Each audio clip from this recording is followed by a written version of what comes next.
আজ আমরা কত অধ্যায়ের পড়াটা শিখব? তৃতীয় অধ্যায়ের নাম কি? কর্ময়োগ। কর্ময়োগ থেকে আমরা কত নাম্বার শ্লোকটা শিখব? 22 নম্বর শ্লোকটা। 20 নম্বর শ্লোক। আচ্ছা, 20 নম্বর শ্লোক কে বলেছেন? শ্রী ভগবান। আমরা 20 নম্বর শ্লোকের শব্দগুলো জেনে নিই। কর্মণ্যেব হি সংসিদ্ধিম আস্তিতজনকাদয়া লোকসংগ্রহম এবপি সম্পোষণ কর্তুমর্হসি। কর্মণ্যেব হি সংসিদ্ধিম আস্তিতজনকাদয়া লোকসংগ্রহম এবপি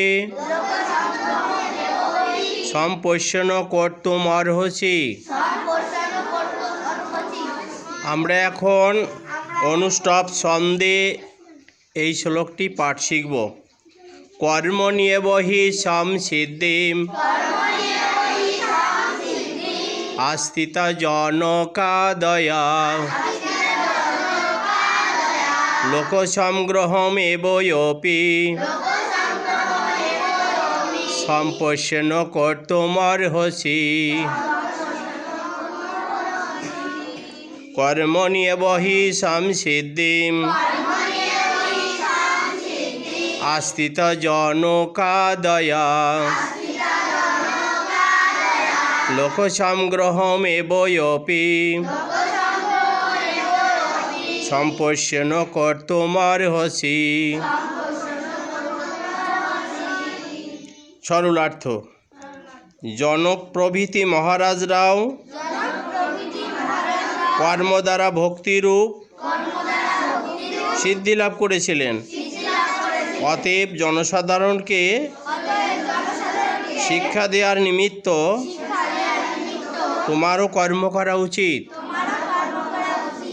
ওম তৎসৎ। ওম তৎসৎ। ওম তৎসৎ। ওম নমো ভগবতে বাসুদেবায়।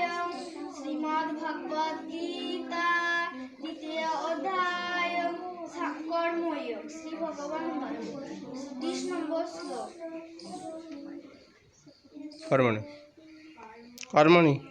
কর্মণ্যেব সংসিদ্ধি আস্তিতজনকাদয়া লোকসংগ্রহম এবপি সম্পোষণ কর্তুমর্হসি।